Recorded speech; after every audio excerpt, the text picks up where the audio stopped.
आज एक बार फिर दुनिया एक अदृश्य दुश्मन से जूझ रही है। एक ऐसा दुश्मन जिसे हम देख नहीं सकते, लेकिन जब वो हमला करता है तो सिर्फ तबाही छोड़ जाता है। विश्व स्वास्थ्य संगठन यानी WHO ने अचानक ग्लोबल हेल्थ इमरजेंसी अलर्ट जारी कर दिया है। अफ्रीका के जंगलों और शहरों से निकलकर तेजी से फैलते मामलों ने दुनिया को साल 2014 की वो खौफनाक तस्वीरें याद दिला दी हैं, जब पूरा का पूरा हेल्थ सिस्टम घुटनों पर आ गया था। आज की इस रिपोर्ट में हम तह तक जाएंगे, जानेंगे आखिर इबोला क्या है, इस बार कितना खतरनाक है, इतिहास की वो कौन सी गलती है जो हमें फिर डरा रही है, और सबसे बड़ा सवाल, क्या भारत को डरने की जरूरत है? सबसे पहले समझते हैं कि ये बला है क्या। इसे मेडिकल की भाषा में कहते हैं EVD यानी इबोला वायरस डिसीज। ये सिर्फ एक बीमारी नहीं, एक जानलेवा जाल है। ये इंसानों से इंसानों में तो फैलता ही है, जानवरों से भी इंसानों में आ सकता है, और इसका फैलने का तरीका बेहद आसान और खतरनाक है। संक्रमित व्यक्ति का खून, उसका पसीना, उल्टी या शरीर का कोई भी तरल पदार्थ, अगर आपने उसके इस्तेमाल किए हुए कपड़ों या किसी सतह को छू लिया तो यह वायरस आपको अपनी चपेट में ले लेगा। यानी एक छोटी सी लापरवाही, एक छोटा सा स्पर्श और खेल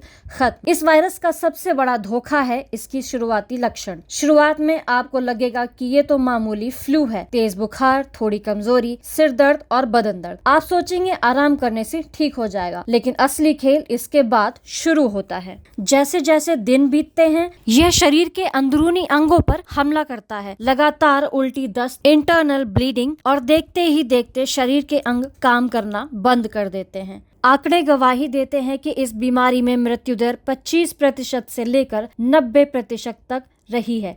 यानी अगर 10 लोग बीमार हुए तो 9 तक की मौत हो सकती है। तो फिर WHO ने अभी ही अलर्ट क्यों जारी किया? वजह है अफ्रीका का नक्शा। डेमोक्रेटिक रिपब्लिक ऑफ कॉन्गो यानी DRC और युगांडा में इसके मामले अचानक बिजली की रफ्तार से बढ़े हैं। इस बार जो वायरस तबाही मचा रहा है वो है बंडीबुजो स्ट्रेन। और डरने की बात यह है कि इस खास स्ट्रेन के लिए दुनिया के पास कोई अप्रूव्ड वैक्सीन भी उपलब्ध नहीं है। 1976 से शुरू हुआ था, जब कॉन्गो और सूडान की नदियों के पास इसे पहली बार देखा गया था। लेकिन दुनिया कभी भूल नहीं सकती साल 2014 से 2016 का वो दौर। वेस्ट अफ्रीका के गिनी, लाइबेरिया और सिएरा लियोन जैसे देश लाशों के ढेर में तब्दील हो गए थे। इतिहास का सबसे बड़ा इबोला आउटब्रेक, जिसने दुनिया को सिखाया कि अगर वक्त पर न संभले तो वायरस सीमाओं को नहीं मानता।